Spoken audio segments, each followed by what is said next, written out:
What's up, guys? Welcome into Good Morning Lambeau. My name is Clayton. You can check us out on packernet.com. You can find me on Twitter at Packers_access. You can email us, PackersTotalAccess@gmail.com. You can text us 865-658-5824.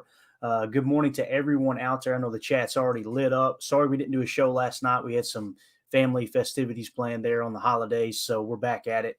The goal is to get back home this evening and get set up for PTA Live back in the studio and potentially do a chalk talk, trying to fit everything in. The cool thing about this chalk talk, there was only like 10 plays that were really crucial in the game, right? And you guys know we can find a ton of highlights, right? And hit on all of them and every little throw. I like to key in on what we call the game flow, right? That aspect of the game where you know exactly what plays really played a huge role in the game. Not that any one play isn't important, but there are definitely certain plays that are more important than others. Sometimes we end up with somewhere around 15 or 17, and I can't do anything about it. This week, it was real easy to just go, yeah, I feel good about these 10, right? So it's just one of those games where Green Bay absolutely ran away with it. There's going to be a lot of offensive highlights. There's going to be several defensive as well, which it's going really, really understated. That Corey Ballentine interception there in the first quarter really set the stage for the entire night. That game could have went totally different. And you could just tell that the offense was playing with so much confidence after that play. It was just, okay, they've got our back. Let's just go down and score points, right? To the point that LaFleur was being a little bit aggressive, right? You guys know what?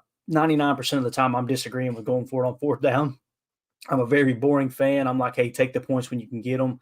There's been too many games that you pop up at the end there in the fourth quarter and you're down by 1, you're down by 2 points, right? So that's kind of how I look at it. The analytics lean in the other direction, and I think the majority of the fans lean in the other direction too. So I'm definitely in the minority there, but that's just kind of how I look at it there. But let's see here. Let's go to the chat real quick. Omer says, WTF, is Royce Newman still on this team? Why is he on the field at all? I don't care if the Packers are up by 100. This guy needs to be chained to the bench. Only man with a bad grade on the O-line, week 17. We're going to look at the PFF grades. That's the goal of this podcast here. But yeah, Royce Newman, it's just wild to me, man. Omer, a couple years ago, Aaron was kind of praising him and he was playing pretty good. It was like, okay, Royce is like, he was never like good, you know what I mean? But he was above average. I think we would all agree. In the last 2 years, it seems like going into Aaron's last year, he underperformed. And then of course this year he's underperforming. So it's like, I don't know. I guess we just seen the ceiling kind of high or kind of early with Royce. And now we're seeing that baseline, which I agree is just not good enough for sure. Doug says, good morning, Posse. Those of you who follow this channel on X, did you see the food porn Clayton tweeted last night? Yeah, we went out to a steakhouse here in Chat, and my first time being at a Ruth's Chris. It was good. Don't get me wrong. People build it up to where there's no way it can meet its expectations, right? And when you're someone like me and many people that watch this channel, many of the hosts on this channel or on this podcast network, Packernet Podcast Network, we do a lot of cooking ourselves. It's kind of a hobby of ours, right? Smoking, using the smoker and grilling and all that good stuff. We're always sharing ideas back and forth to the point that people probably get tired of hearing us talk about it. So when I go to a steakhouse, I'm expecting perfection, right? And it's not that I would complain or anything. The food was great. It's just people built that place up, Ruth's Chris, as like this, whoa, this place is unbelievable. The prices were unbelievable, no doubt about it, right? And you know me, I had to go get the bone-in ribeye, right? The priciest thing on the menu just to get the experience. It was good. It was good, don't get me wrong. And listen, if Ruth's Chris wants to sponsor this show, hey, it was the best steakhouse I've ever had. But no, it was good. It was just good. Like I said, I think it was unfair for people to build it up the way they have. There's no way it could have met the expectations that I've heard, right? But Doug said, scuttlebutt of the day, Joe Barry got a game ball. I think that's a cool thing, Doug. It sounded like I was hearing chatter. I could be wrong, but I was hearing chatter that they didn't present it in front of the team, which I thought was kind of weird. If that's true, I don't know if that's true or not. Just like the nachos, people were saying that a fan hit them with nachos a couple weeks ago. Pretty sure that was fake news too. You got a lot of that going around. Everybody wants to get the clicks, right? They want to get the interaction. What's crazy is football's good enough. You don't have to lie to get the interaction. You really don't. It's that popular across social media. But M. Smitty, 1386 in the chat says, morning PTA posse. Wanted to shout out how amazing this group is and what a lifesaver it was to have for a 19-hour road trip during the holidays. Great Packers content. Hey, M. Smitty, we appreciate you making us part of your road trip, man. Love everybody who's involved here, man. All the people that jump on, the co-hosts and the fans in the chat. It is a really cool community, no doubt about it, man. I'm excited to see where it goes moving forward. I wanted to keep that smallness, and some of the live streams. I think we've hit 300 on a live stream. 300 people watching live at one point, and it's like, man, it's going to be hard to keep everybody involved. I'd like to branch it off too. We got some ideas in the works to where this is going to be kind of a YouTube network, and we'll have multiple shows where I don't have to do every show, So we'll see what we can put together for sure. But we're not going anywhere. I know that. All right, let's do this, guys. Let's look at the PFF grades real quick. PFF is one of those things. Actually, before we get to the PFF grade, I've got a couple screen grabs I want to show you guys. Let's do this before we get to the PFF grade. I'm going to go ahead and kill my camera. That might help with the feed, too. I'm showing a little bit of a bad connection. I can't wait to get back home and get locked back into, solid ground with the internet so we can actually get this thing, keep this thing from glitching out on you guys. But as the printer just magically cuts on in this office I'm in, all right, okay, it ain't Halloween. Get the spooks out of here. So, this is the screen grab that Sunday Night Football does every week. It's called the Winner. I think it's called the Winners Club, if I remember correctly. And they take one player that kind of balled out and put them – I apologize for that noise – and put them on this screen grab, which I think is really cool. It's almost like a club setting. And as they do that every week, you see Jordan Love from earlier in the year right there in the middle sitting on the couch. We showed this same screen grab when that happened before. And you can see him kind of sitting on the couch between Joe Burrow. I can't see who the other guy is. Now on the upper right, you've got Aaron Jones, which just absolutely balled out, had 120 yards rushed, and he was just phenomenal in that Sunday night matchup against the Vikings. And this is mind-boggling that this printer just cranked up and decided to print a bunch of documents from my brother-in-law. Unbelievable. Hasn't cut on the entire time we've been here. All right, it's done. Maybe not. So I thought it was cool just to show that. Like I said, Aaron Jones, a member of the Winners Club. Now let's look at the playoff picture. When we look at the playoff picture, you've got the San Francisco 49ers in the 1 seed. Right now, Green Bay sits in the 7 seed. They're scheduled to go play at Dallas, Dallas being the 2 seed. So you've got the LA Rams as a 6 seed scheduled to go play at Detroit as the 3rd seed. And then Philly as the 5th seed scheduled to go to Tampa Bay, who is the 4th seed. So that's kind of how the playoffs look right now. We'll see if that holds up. Obviously, the Packers have got to win on Sunday, guys. It sounds silly to even say this is a huge game. This is the season, right? This is a playoff game, just like this game a couple of days ago was a playoff game, right? So you want to keep this thing going. You got to win out. And I think it says a lot about this team that they're performing under pressure, right? They're continuing to perform under pressure. And, it's kind of the MO of the Packers here of recent history is the games you're expecting them to win. They'll lose a few of those a year, but then you'll have a few games that you don't expect them to win that they just come out and absolutely ball out, right? I mean, it's just amazing. Detroit on Thanksgiving Day, I remember sitting down to eat Thanksgiving dinner there, early lunch, whatever you want to call it, and thinking, man, this could get ugly quick, right? Just the way they were playing. They balled out, right? Christmas Eve, same thing, right? Same exact thing on Christmas Eve. There, it's like, okay, you're on national television. I know it's the Carolina Panthers, whatever, but the offense scoring 33 points, right? And then you had, of course, let's back up another step. Kansas City, the Kansas City game. Nobody was expecting them to win. We were 6-point underdogs, if I remember correctly. So, and then you come out the next week and you're favorites and you drop that one, right? That's the inconsistency we talk about with a young team, right? We talk about it every year. That's the knock on a young team. Very high highs, very low lows, right? In Carolina's case, just a bunch of low lows, right? So I don't know. I appreciate how this team's built and how they perform and how you're constantly in the game. That's the thing that we can't, I don't know, we just can't brush to the side. It's very rare the Packers get boat raced, right? And as a fan base, I appreciate that because you watch some of these games on Sunday and it's like, whoa, they got killed, right? So I don't know. I appreciate how this team is always built to compete. And I know some people are like, it's all about championships. I got you. I completely agree.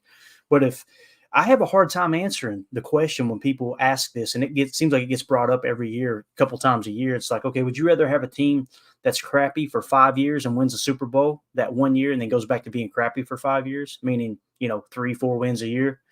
Or would you rather have a team that's consistently winning, 10 to 12 games, but doesn't get a championship? I feel like I'm a fake fan if I say I'm okay with winning without a championship, but at the same time, man, that would be a miserable 5 years, wouldn't it? It's just silly. I know it's a question that probably doesn't even matter, but it gets brought up every year, and I'm like, I struggle to answer it. I really do. But it's all about championships in Green Bay. That's why it's called Title Town. Let's look at the PFF grades weekly, okay? Just to give you a quick recap of how the team has performed weekly, all right? Starting with week 1, overall team PFF grades. 75.7, 65.9, 67.9, 64.1, 67.1, 63.3, 63.6. Okay, so through week 8, let's go to week 9 since that's a halfway point. Week 9 is 81.5. So in the first half of the season, what you essentially have as a floor is 63.3, and your ceiling is 81.5, right? But there's a lot of inconsistency there. I think we would all agree the majority of the first half of the season, we were closer to the low of 63.3 than we were the high of 81.5, right? Now we get into the second half of the season, starting in week 10, 69.5, 62.7. So you got a new all-time low there against the Chargers. It's crazy you end up winning that game too, right? That says a lot about the coaching staff, because to me, when I look at PFF grades, this is a grade of how the players perform. That's my personal opinion. Now, you could say it's on the coaches to get them prepared. I completely understand. I completely agree. But I look at this more as this is the players. So when you've got a low PFF grade like 62.7 as a team and you still get the win, probably says the coaching staff did a good job managing that game, right? So, again, week 10, 69.5, 62.7, the new low, 74.2, 81.0, 62.9, 62.1, a new low, and then Carolina Panthers, 59.0, a new low on the season. And then you bounce back against Minnesota at 82.5. Now, what's interesting about that, the Carolina game was your new all-time low grade from a player standpoint, 59.0, and you still won the game. You got to tip your cap to the coaches for somehow, some way pulling that one out. That's just my opinion. Mainly Matt LaFleur, because we know the defense crapped the bed there in Carolina. There's no two ways about it. That was the new low. But then, of course, you come out against Minnesota, like I said, 82.5, and you hit your highest grade. So in the second half of the season, essentially what you've got is a new all-time low of 59.0 and a new all-time high of 82.5. So luckily, there in the second half, you've seen the majority of it in the 60s, but you did get one in the 70s, two in the 80s, right? So I think it's really, really easy to look at the second half of the season and go, you know what? They performed better than they did in the first half. It's just putting it together on a consistent basis. It's what Greg Cosell said about Jordan Love, and the same thing applies to a team is, the question is he going to be able to put this together? Is he going to be able to be the same quarterback and be consistent no matter what's going on around him week in and week out? It's the same type of question when it comes to the team, right? What you want to see is you want to get that team in the upper 60s consistently. You want to take baby steps, incremental steps in improving this team as you go along, right?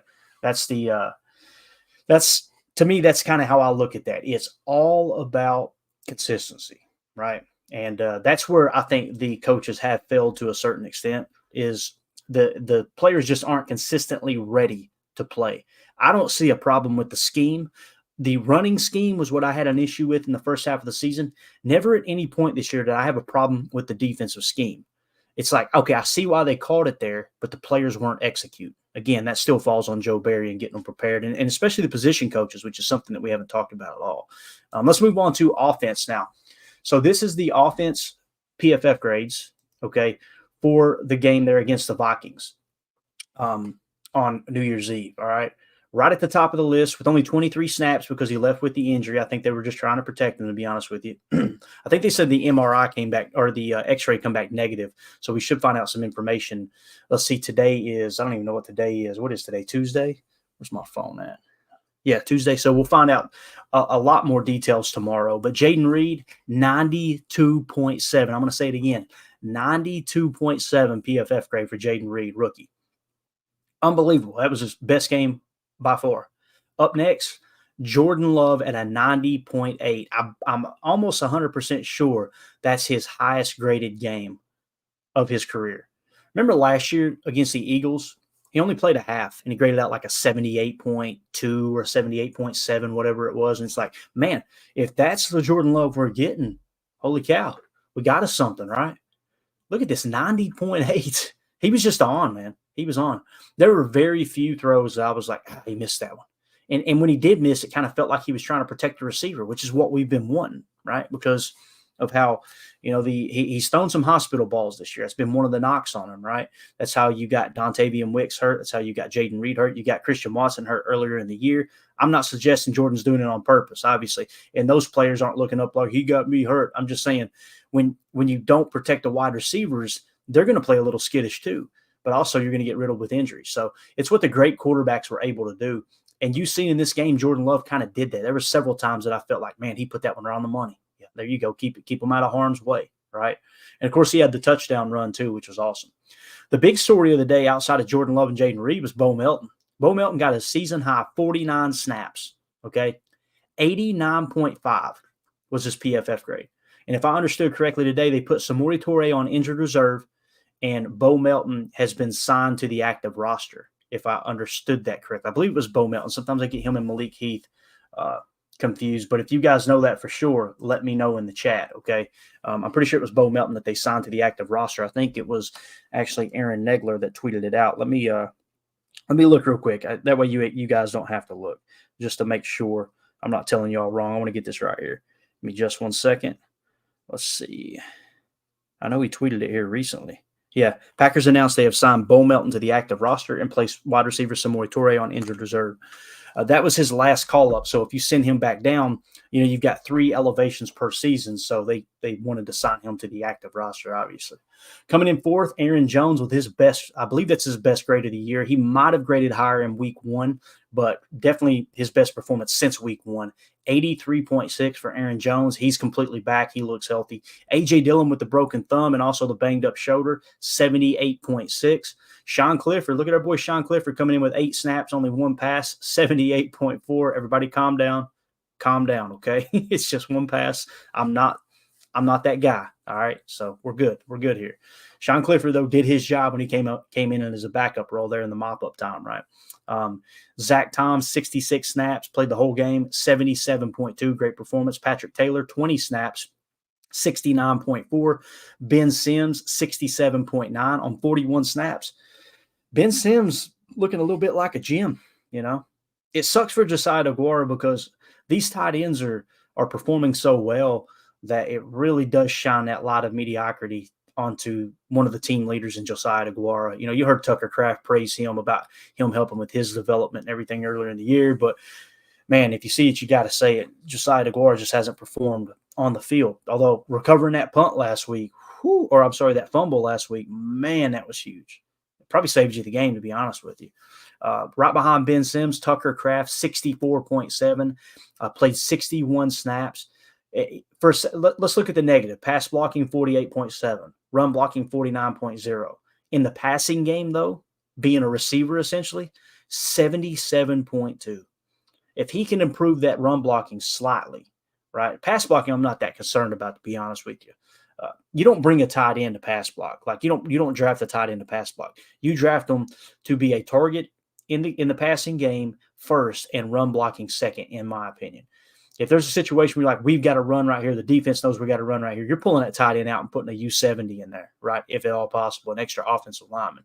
So if it were the other way around, then you'd say, okay, they put more emphasis on run blocking, the pass catching. Tucker Kraft, man, he's been a pleasant surprise, 64.7. I got some other stats we'll hit on with him later if we have time. If not, we'll hit on it on tonight's pod. But next, you got Sean Ryan, 64.4. I know Omer was kind of hard on Royce Newman, but when you look at Sean Ryan, 39 snaps, 64.4, people are going to claim that's still low. I get it. You're in the yellow there, but man, compared to what we were dealing with John Runyon all year, John Runyon got 42 snaps. Okay, Sean Ryan got 39 snaps. John Runyon graded out as a 53.6. Sean Ryan graded out as a 64.4. It feels like the further we go along, third-round pick Sean Ryan is starting to win that right guard spot, in my opinion. I hope that holds to be true. because obviously he's under contract longer than John Runyon is. Rasheed Walker at left tackle, 59.0, not a good day at all. Romeo Doubs, 56 snaps, graded out of the 58.8. Malik Heath, 58.5. Samori Torre, 57.5. Elton Jenkins had a bad day, 54.4. And I want to give a shout out to Justin from Packernet Podcast. He actually texted me this morning. I woke up to a text. I said, hey, did you see this? Elton Jenkins left the game there late in the game, and he got rolled up on. I didn't even realize it. So he's battling a new knee injury there. Hopefully that's not serious at all. Hopefully it was just a precautionary, hey, he got rolled up on, let's get him out of here before something happens. Let's hope that's the case. But I'm sure we'll hear more information on that as we move forward. You've got Josiah DeGuara. I'm sorry, John Runyon, like I said, grading out of 53.6. Josiah DeGuara, only 11 snaps, but a 51.1. It's just it's so ugly. It sucks. It sucks to see such a great guy underperforming. Yash Nyman, a 49.1. Royce Newman, 43.9. Of course, he only played 8 snaps, but still, it's just horrible. This is the big kicker, guys, and we've got to address it this year. We got to address it. The experiment's over, man. Josh Myers at center played all 71 snaps. 37.4. 37.4. And people go, well, what's his pass blocking grade, Clayton? They've said it all year long. What's his pass blocking grade? Because he's a good pass blocker. Okay, there's 2 facets to playing offensive line, right? Like, that would be like saying, well, a receiver's got a good catching grade, but his route running grade being, to the tune of 9.7. That was his pass blocking grade this year, or this week's, rather, Josh Myers. 9.7. Not 90.7, not 59.7, a 9.7. He was horrible at pass blocking in this game against the Vikings. We've got to address it. Imagine how much better this offense could be, how much more stable it could be. Now, I'm not saying go cut Josh Myers. He's a second-round pick. Next year may be the year he turns it on. We say that every year, but maybe next year is the year he turns it on. I'm just saying you've got to bring in competition. You've got to – it's that important of a position. In my opinion, it's a position at tier 2 level of importance. The only 2 positions that are more important than center on offense, in my opinion, is left tackle and quarterback. Then it goes to center, then every other position. Some would say, what about receiver? Receivers are close to kind of jumping into that second tier. But look at what this offense is doing without a true number 1 wide receiver. I say true number 1 in quotations because look at what we're putting together with second-round picks and what fourth or 5th round picks and Dontavian Wicks and Romeo Doubs being a late-round pick last year, right?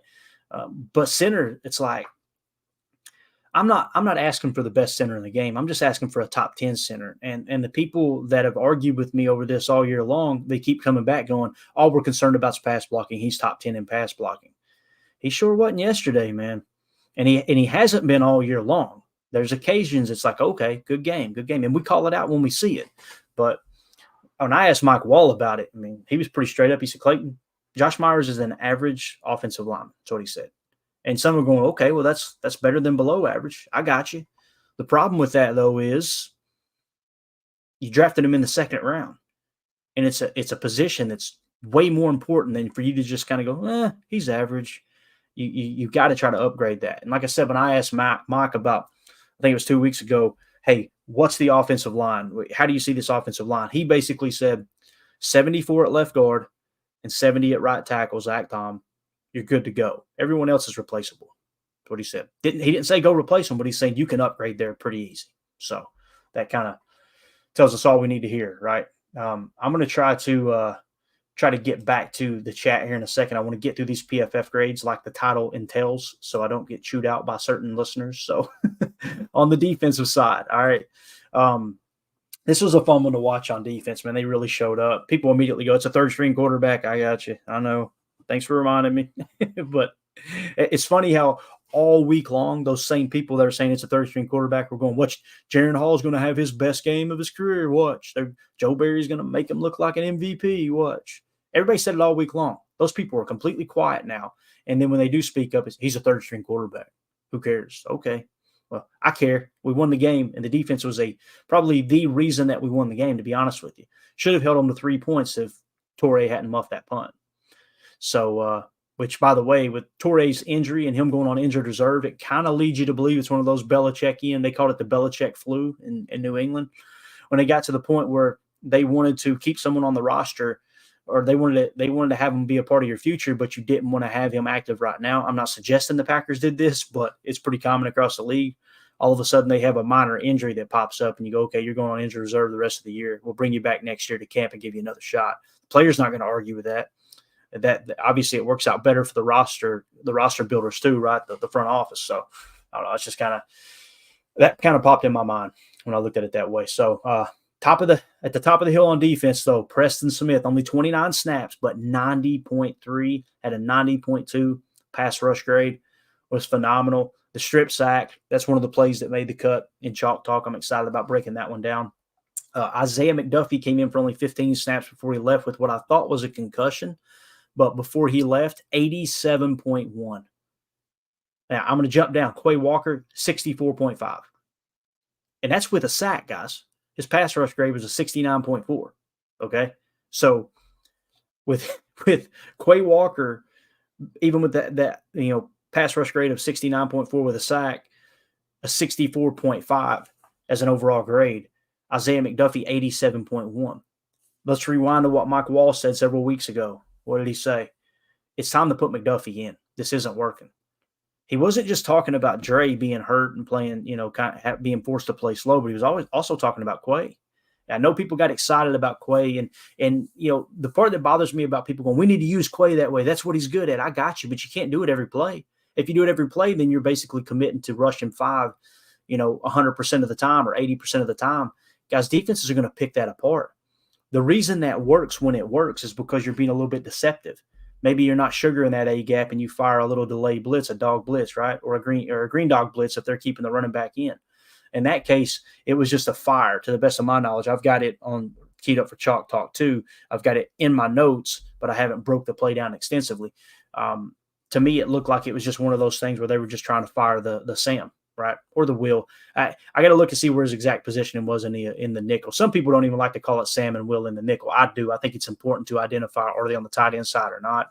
I think those things matter. But nonetheless, Isaiah McDuffie, man, we get him back from concussion protocol. I want to see him play more, man, because that's how it's been most of the year. I mean, he's had down times too, yes, but I mean, when have we seen Dre and Quay grade out as an 87 this year? I don't know if it's happened one time, and they've gotten a ton of opportunities, right? Again, I know it's 15 snaps, but he was playing like his hair was on fire, man. TJ Slayton, only 17 snaps. We knew he was banged up. There was a chance he wouldn't play, so they probably limited his snaps a bit. But TJ Slayton, 17 snaps, 83.5. He showed up to play. Someone was asking on the post-game show, or maybe it was yesterday on Good Morning Lambeau, how did Jonathan Owens do? I said, I don't remember hearing his name or calling his name out myself, so he probably had a decent game. That's usually a good sign for a safety, right? 53 snaps, 75.6. If he grades out in the 70s again somehow, some way in Week 18, you got to look at maybe bringing him back to set that floor in the safety room, right? I'm still not there on Savage. Savage grading out 56.7. He's right back. I mean, tackle grade 26.3. The only role Savage should have in this defense is to play the slot, in my opinion. And I'd like to see him play there more. Although, Keyshawn Nixon had one of his better games at a 72.3. So you got to kind of take that into consideration too. But Savage is just like, I don't want to dog on a player. I don't want to, single anyone out. You know what I mean? Because I just don't like that. I don't like it when people are, hey, fire him, cut him. I don't want to be that kind of fan. There's plenty of if that bothers you, there's plenty of other podcasts that do that. You'll have no problem finding content where people do that. But I've said for 3 years now, man, Savage just ain't the guy, man. He's not. It's like, well, look at what he did in Pettin's defense. I got you, but that was also just 1 year, right? I think he had one good year and one, I guess, decent year, and ever since then, it's just been. I mean, he and Jonathan Owens graded out as the two worst safeties in the league last year, if I remember correctly, according to PFF. Right? You see Jonathan Owens taking a step occasionally this year and making a couple big plays. Savage staying in the tub. He stays banged up, and I understand that's not his fault, but when he is on the field, he just keeps underperforming. I just like to allocate that $7.9 or $7.7 million in cap hit that they got with the 5th-year option with Savage somewhere else. That's just kind of the way I see that. But also in 5th place, granted, there's only 2 snaps, 73.4 for Anthony Johnson Jr. To me, you got to throw that out. 2 snaps is nothing. He's shown us all year long. His ceiling has kind of been in the 60s. His floor has been in some cases, I believe, in the 40s, right? Maybe even the 30s. So there's no reason to believe AJJ is the guy right now. Although you're going to have him under contract, he will be back next year. There's no two ways about that. Rashawn Gary had a little bit of a bounce back game, 73.1. Run defense is what I was excited about, 77.7. Pass rush grade dipped to 59.8. Tackle grade 73.3. What's that tell you about the game plan? Kind of felt like here lately, and I said this, someone tweeted at me, what do you think about Rashawn Gary's mid-play here of lately? And when you look at the style of defense they're playing right now, with the exception of the Giants game, to me it looks like he's kind of playing that role of, you want to go after the quarterback, but you protect the run on your way to the quarterback, right? So it's like it's not a key focus right now. That run defense grade gets me excited. And 73.1 is big for him because the last couple of games he struggled. So I just want to continue to see him build on that. I know this, when we were in the playoffs a couple of years ago when San Francisco beat us in the snow at Lambeau, and I think it was the NFC Championship, if I remember correctly, and we only gave up 3 points as a defense in that game. When we needed to play, that man turned it on, and Rashawn Gary was relentless. And he was the reason we should have won that game. Obviously, the block punt return for a touchdown, that was the difference in the game there, in my opinion. But Quay Ballentine, pretty good day at the office, 72.4. 72.4 for Quay Ballentine. To me, that's very exciting. He's one of those guys, just like Carrington Ballentine, who he had a bad game. Carrington Ballentine, 51.9. But there were so many times that you've seen them test Quay Ballentine. I can think of at least 2, maybe 3 times. I may add those in the chalk talk. They're just simple, incomplete passes on drives that really didn't matter. But when they put Justin Jefferson on Quay Ballentine, it didn't look too big for him, did it? Like he kind of rise to the occasion. And it's literally the very first game since the suspension of Jair Alexander, and Quay Ballentine goes out there and outperforms him. And do we think Quay Ballentine's a better football player than Jair Alexander? Absolutely not. But I'm telling you, man, when you're hungry and you want it and you're not worried about all the stupid stuff, you know what I mean, off to the side, man, it's amazing how you just play within this system. The only reason that Jair graded out as low as he did was because he got caught biting and being too aggressive, right? And some people go, I'd rather you be aggressive. Not me, not at the cornerback position. Play your coverage. Keep everything in front of you, man. If you've got a single receiver side, right, and they're not throwing a 2x2 set at you, like a 2x set on your side of the field, and you're in some kind of a shell coverage with a cover 3 spinner or whatever it may be. If it's a 2x side, you've got to be cautious. If it's a trip side, you definitely got to be cautious. And bunch tears this defense apart, the bunch formation. So in those situations, play it safe, and that's where he's being most aggressive. If it's a trips right, and obviously from the offense's perspective, Jair lines up on the left side of the field 99% of the time, unless he's following like the last game he played where he was absolute garbage.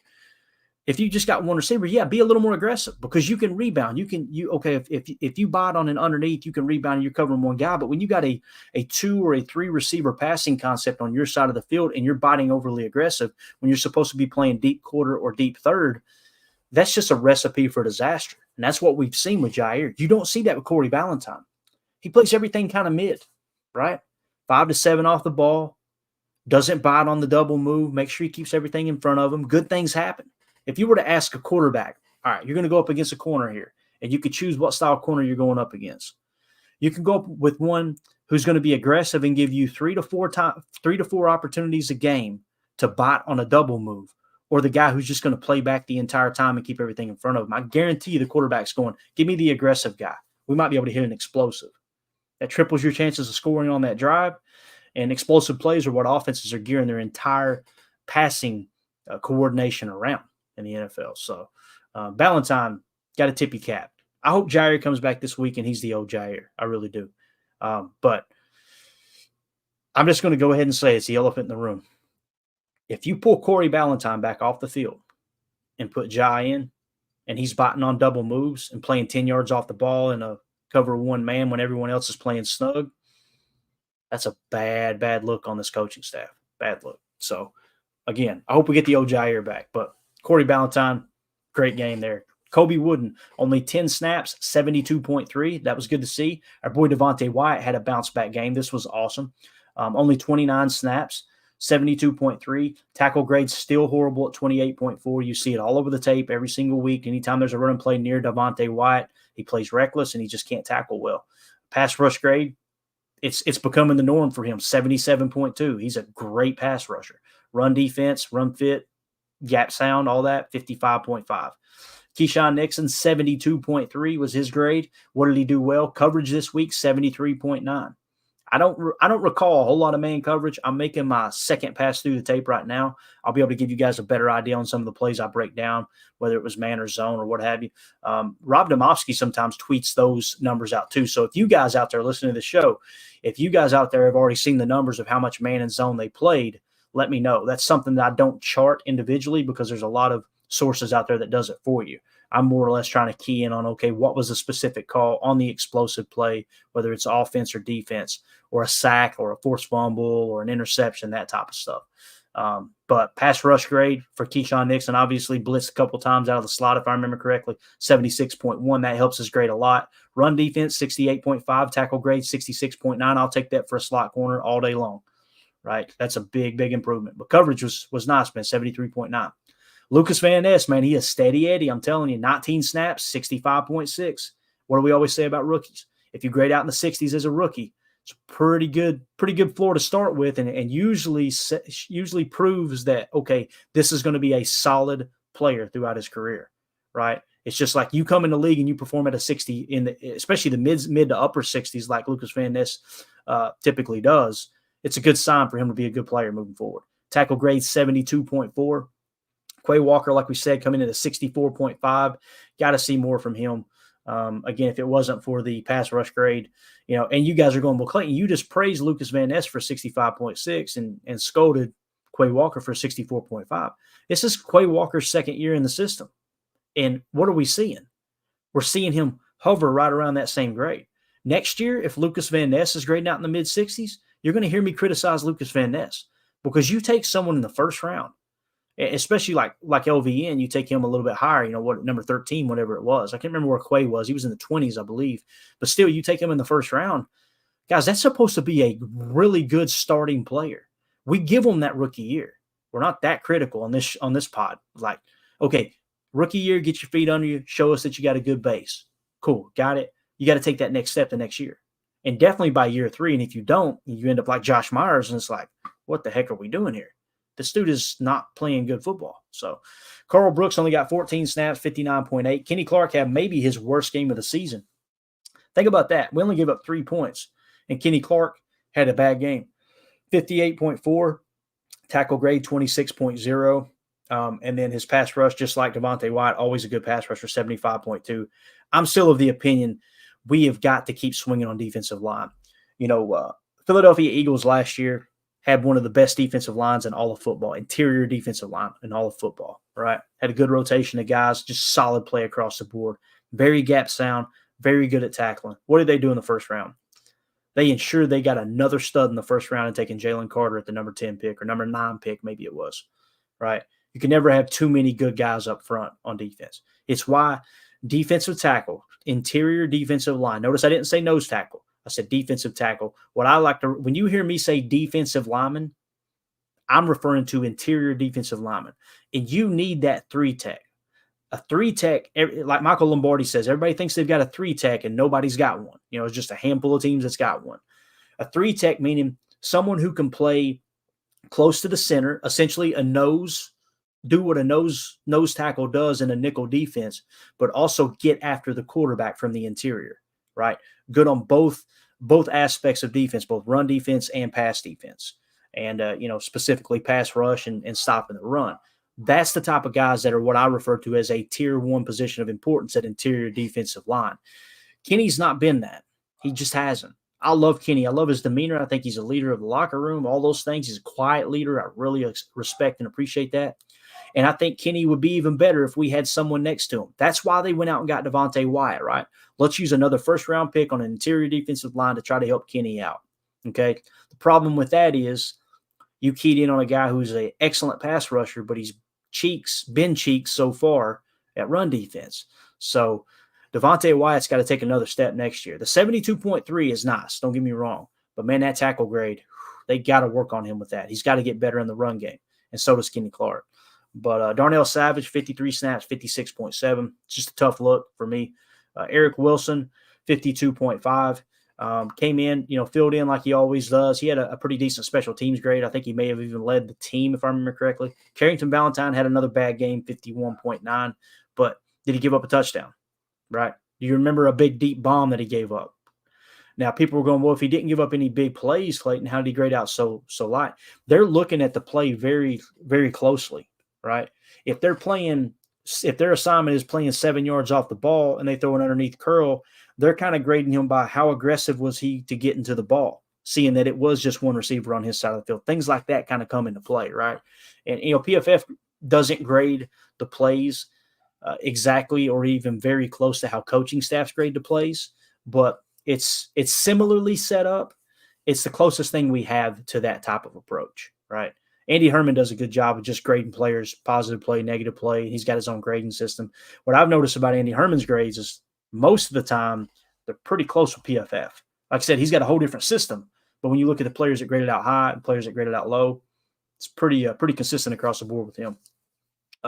Kingsley Enagbare, 24 snaps, 47.4. So again, Preston Smith, Isaiah McDuffie, TJ Slayton, man, that's just I just want him to pan out so bad, man. I want him to work out. I hope he continues to build off his game. Jonathan Owens had a good game. Like I said, Rashawn Gary had a good game. Corey Ballentine, Colby Wooden, Devontae Wyatt outside of the tackling, and Keyshawn Nixon had one of his best games of the season. So that's kind of your recap, PFF-wise, from the defensive side of the ball. All right, let's go to the chat real quick. I'm going to keep those up there in case you want to continue looking at them. First thing I see in the chat here, Drew D said, like an Aaron Donald. Don't you wish they grew on trees, Drew?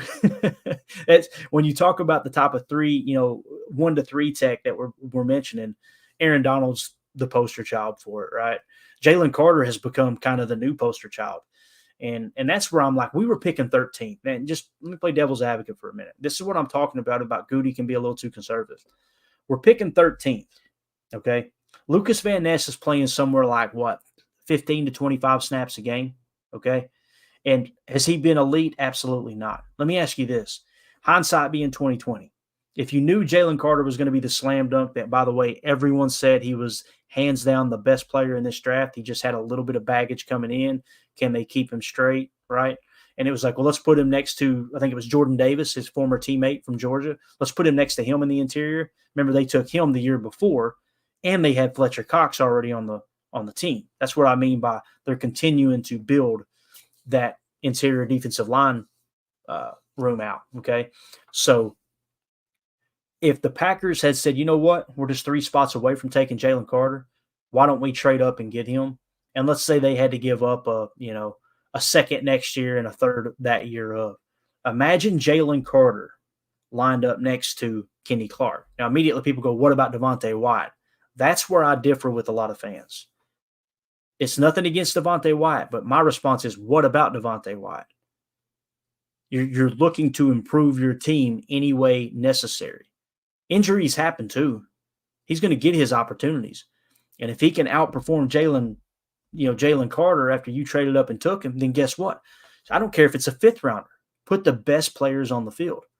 I hate that so many people put so much stock in, well, he's a first-round pick. There's first-round busts every year.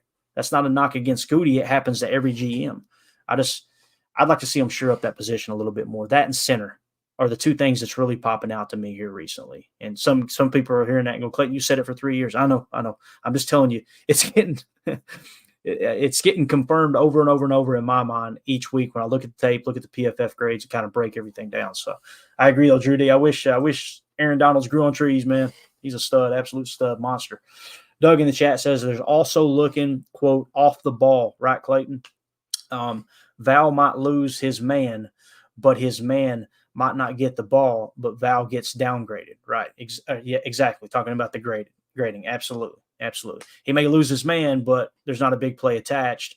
There's a little bit of that, Now they do focus a little more on result driven grades than I think we all tend to acknowledge, And here's the thing too, Doug, have you ever met any one employee at PFF that's graded plays? I haven't. You know what I'm saying? So we don't know their background, their history, their grade. Like Michael Lombardi said, I want to see the grades on the grader. People are like, what? Like, yeah, I want to see how accurate NFL personnel think that person is at PFF that's grading the player. This is where you're getting into the kind of okay, yeah, I see what you're saying. Yeah, they could have anybody doing it. I've never met them. I do appreciate this, though. Pat McAfee used to take shots at PFF all the time.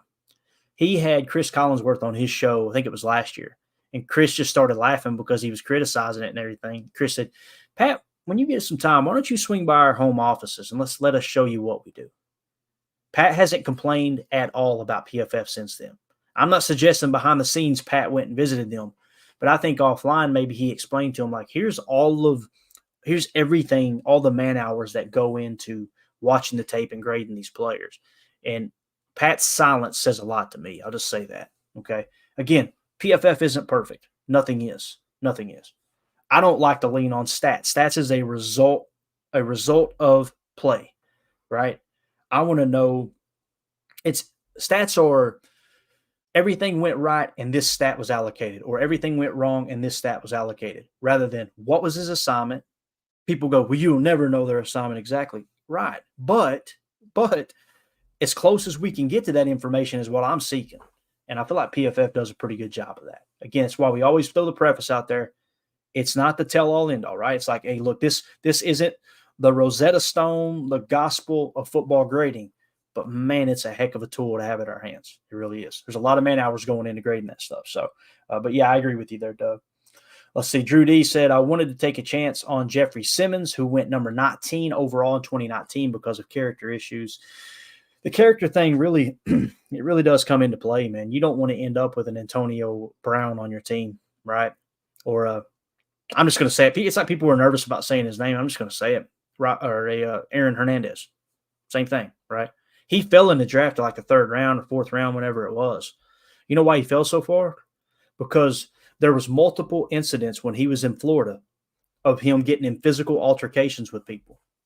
The writing was on the wall there, right? Now, some people say he was absolutely eat up with CTE. That's, to the best of my knowledge, that's been proven with his people studying his brain.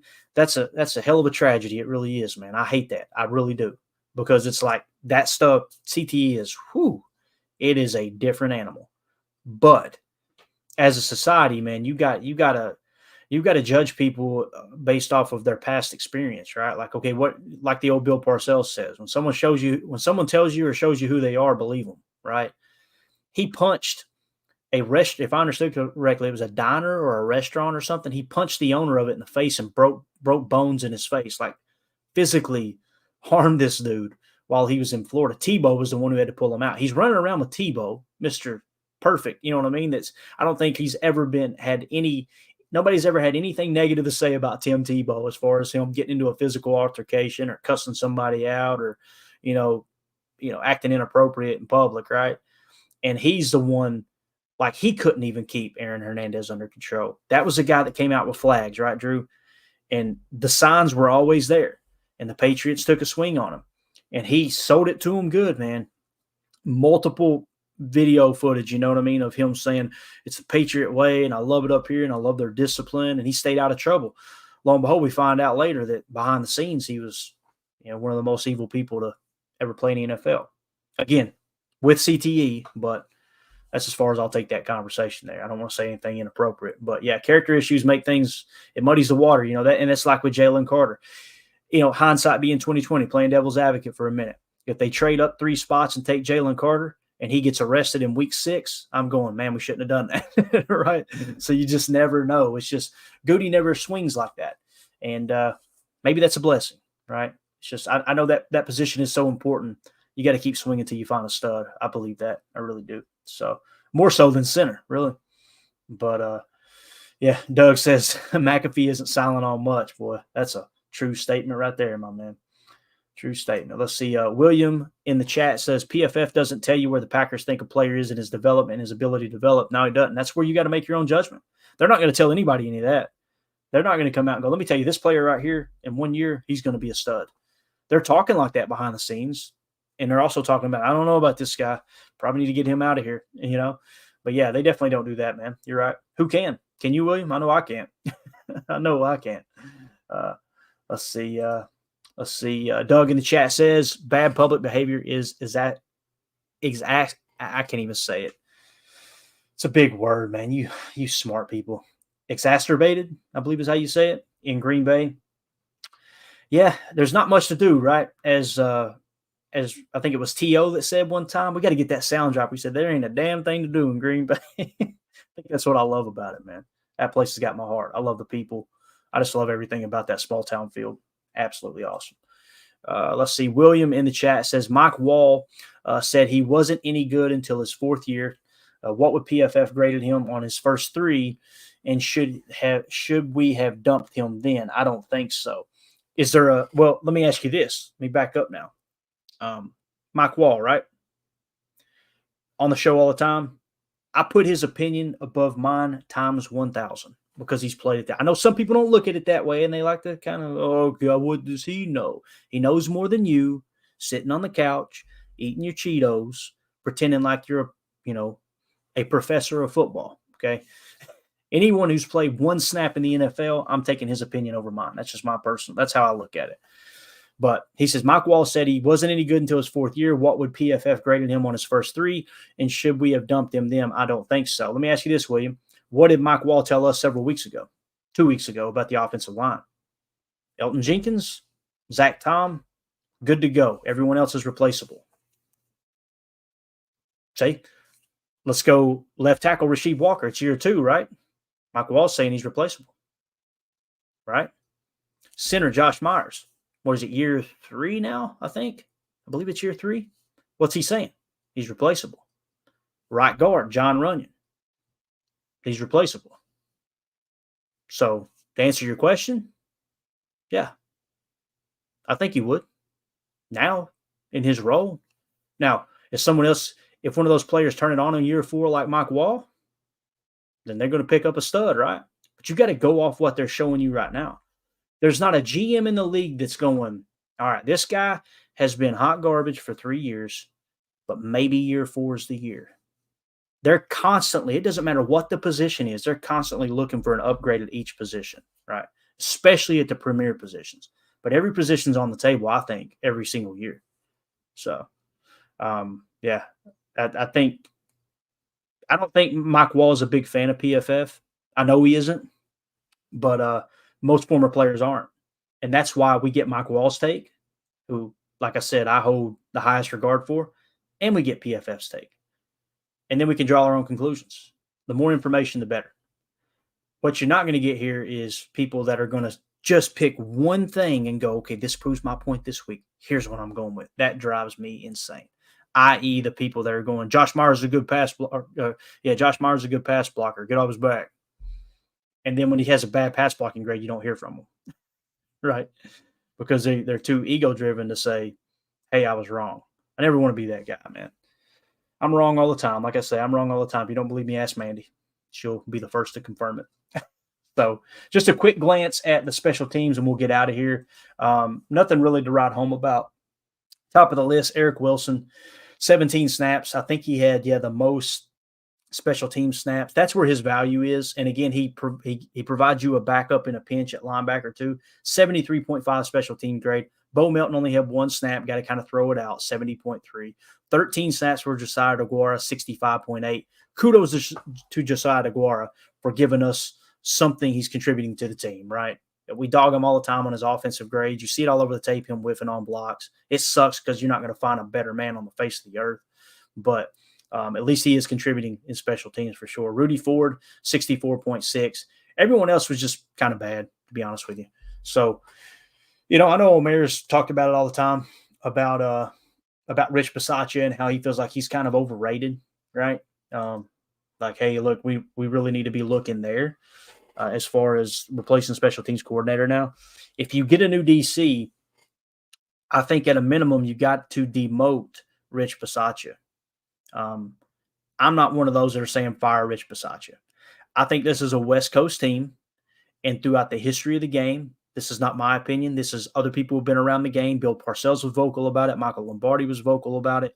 When you look at the teams who have bad special teams, most of the time their head coach is from the West Coast offense coaching tree. And it's common knowledge across the league that West Coast offense top coaches and general managers, which that's exactly what Brian Gutekunst is. Ron Wolf came in from the West Coast offense, right? A team that was driven by the West Coast offense. He takes over as GM. He hires a West Coast offense head coach, right? And then when he steps down, eventually it gets to Ted Thompson, who studied under Ron Wolf with a West Coast offense-based roster, right? They're building the roster around a West Coast offense is what I'm getting at. And now you pass it on to Goody, he's doing the same thing. Historically speaking, that means you're going to have a bad special teams. So I'm not saying this is Rich Bisaccia's fault. I think this is how the roster is built. Much like the run defense, the reason it's really hindered, it's not because of Joe Barry, in my opinion. It's because we're drafting a bunch of pass rushers because we want to stop the pass. Most cases, I would agree with that. But, man, when someone gashes you for 200 yards because guys can't stay in their run fit, even though they've only got one gap responsibility or they're missing tackles, who else are you going to blame it on? You can't blame that on the DC. I'm sorry. They can't prepare you any more than this is your gap. Bring that guy to the ground. What else are they going to say to him to coach him, right? So I think that you're kind of getting some of that trickle-down effect, and I think you're getting that with special teams too. So what I was getting at is if you do change DCs, the only way you're going to get one of the best candidates, the people basically you got the best defensive minds in the game are going to be applying for head coaching jobs. If those guys don't get the head coaching job, then you've got to make sure that you at least appoint him to a assistant head coach. Rich Bisaccia is assistant head coach. So at the minimum this year, in order to land one of the great bright minds as a defensive coordinator, if and when you replace Joe Barry, then you got to demote Rich Bisaccia. And now with the understanding that, hey, if another team comes in and offers him assistant head coach, he's allowed to move. You can only block lateral moves, not one that provides a promotion to the coach. So that's something that might happen. They may cut him loose. I doubt that. I think him and Matt are thick as thieves. I think they like the way they work together. And I think there's kind of a little bit of a common understanding that, hey, Goody's building this roster not to have a strong special teams, right? Bill Belichick builds it totally different. Now, some would say that's backfired. It's hard to disagree with that with the lack of success he's had here lately. Bill Parcells was very similar. Special teams was very important. So hopefully that makes sense. Let's see. Let's hit a few more chats here, and then we'll get out of here. I'll keep those special teams grades up for you guys in case you want to look at them a little bit longer there. Let's see. Drew D in the chat says, I think a big reason we dominated is because with young quarterbacks, you want to jump up on them early, and that's exactly what we did. It definitely helps, but keep in mind, Green Bay went 3 and out right off the bat, remember? They went 3 and out, and then the defense forced them to go 3 and out. Imagine if Minnesota goes down the field and at least kicks a field goal, and the defense doesn't get a stop there. That's a whole different ballgame, isn't it, Drew? So important to jump on them early. Now, luckily, I think it was the third possession we kicked the field goal, and then we were playing from ahead the rest of the 9. So, very good point, though. Very good observation, Drew. Deadfish says, like to hear what Mike Wall thought about Myers' performance this week. I'm eager to see it, too. Stay tuned into his channel. He'll be breaking down the tape for sure. And you guys make sure you subscribe to his. It just blows my mind that more people don't watch his channel. Like, as far as subs and views and all that, I'm like, this dude, he is so well-versed in how the game is played, especially in the trenches. Drew D in the chat said, when I watch the special teams, to me, the eye test says average, and I'll take that. We have a shot to block punts and kick returns, etc. I want to stand by Rich. Drew, I think people forget how bad the special teams were, right? It's still not great, but again, I'm looking at it globally going with the way the roster is being built from a West Coast-based general manager, West Coast offense-based general manager. People are still going, what do you mean by that, Clayton? It means you're putting more value in how a player plays in the offense than maybe being a potential special teams player. That's what it means. Way more value in it. That's historically speaking. That could change tomorrow, though. So we'll see. All right, G-Dog says Jair officially back now. Here we go, man. We're about to find out, ain't we, G-Dog? Let's see if everything's straightened up. You know what I'd love to see with Jair? Him return this week. He's probably going to start, right? I mean, he's Jair Alexander. You're paying him. He's the highest paid corner in the game still, I believe. Overall, they adjusted the cap around to free up some cap room this year. But I would like to see him come out this week and act like himself. Not the Jair that was saying, I guess we got to hold offenses to 0 points, or the Jair that was saying, put me on offense since they're so bad, put me on offense.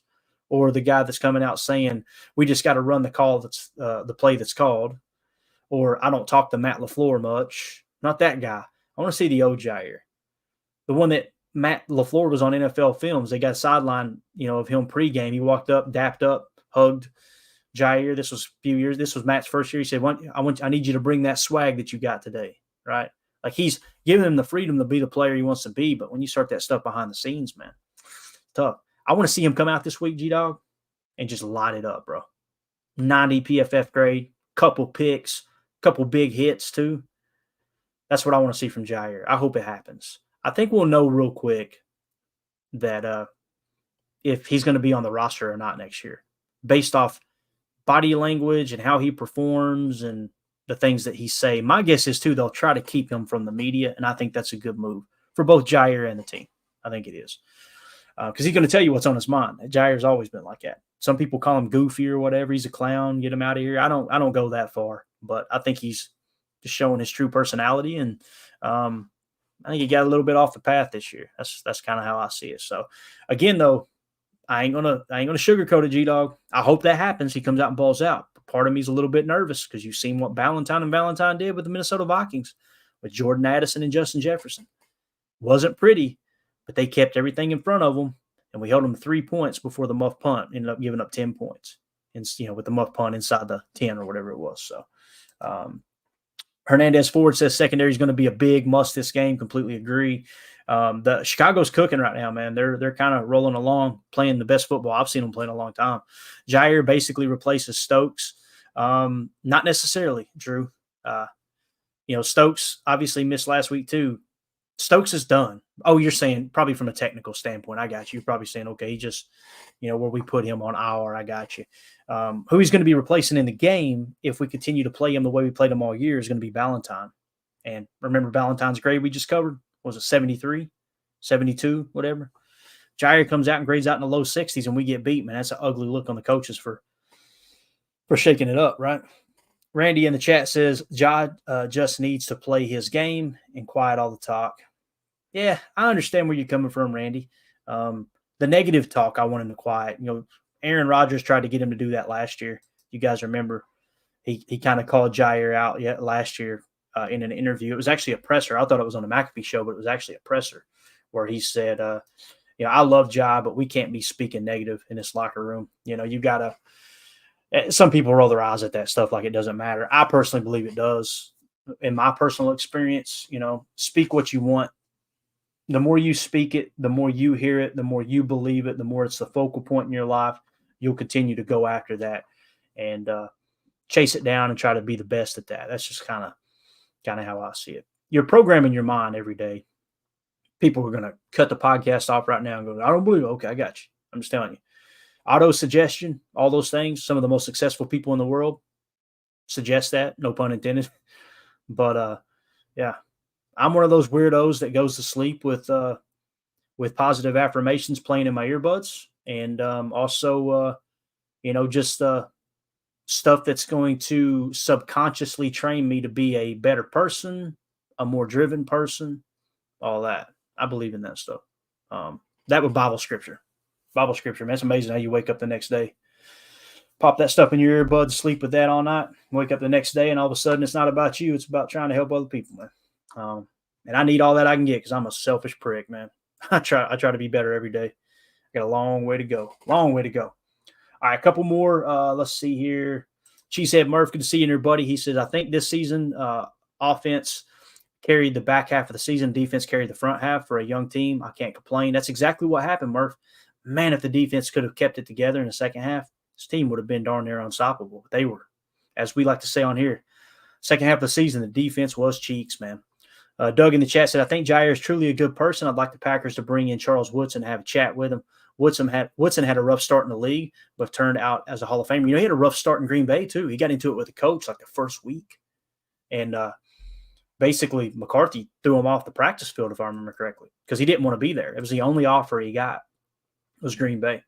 And I'll never forget, I think it was his agent that said, they went to the coaching staff and said, listen, Charles is a Packer through and through. Charles is going to be a great Green Bay Packer. He just doesn't know it yet.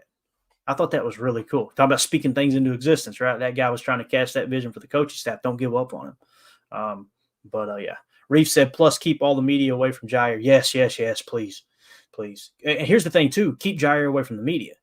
You know, I'm as critical of the media as anyone, Reef. But when he shouted that out, I'm tired of being scolded for things I'm saying to you guys. That was off the record, by the way. Like, they had already concluded the interview, and as he was walking away, he screamed that. And Jason Wilde said, with the PR director sitting right there in the room. So it was a shot at the PR director. So I agree, keep the media away from him, but also keep Jair away from the media, right? So there you go. All right, guys, we're out of here. We covered the PFF grades. I'm glad we stayed on topic. The chat was awesome. Appreciate you guys hanging out with us. I'm going to get out of here. If I get home in time, we're going to do a show tonight, and then I'll get Chalk Talk ready. We'll do it as early as Good Morning Lambeau tomorrow morning. There's a chance we could do Chalk Talk by tomorrow evening. The plan is on the ride up back home, I'm going to try to ride shotgun and get some of the footage put in a file while we're on the go. So I'll have it uploaded when I get home, and then maybe I can put it in the Telestrator, break down the tape, all that stuff. If not, then it'll be tomorrow morning, but we'll get that to you guys as soon as possible. So that's it, guys. Appreciate y'all hanging out with us. Thank y'all for making us a part of your morning here. Yeah, Drew, I'm so excited. Enjoy your bed tonight, bro. I'm telling you, man, last night was rough. It's amazing how you get out of your comfort zone, right? And I woke up like 4 times last night. I was like, I can't wait to get in my bed. Oh my gosh. Cannot wait. So anyway, glad someone else knows what that's like too, man. Thank y'all for hanging out with us. Thank you for making us a part of your day. For those of you on the pod, appreciate you guys supporting the show like you always are, man. The numbers are way up. You guys are just phenomenal. Really appreciate y'all taking the time, like I said, to listen to us. We don't take it lightly. So we're out of here. We'll see you hopefully tonight. As always, let's go out and be the change we want to see in the world, and go Pack Go.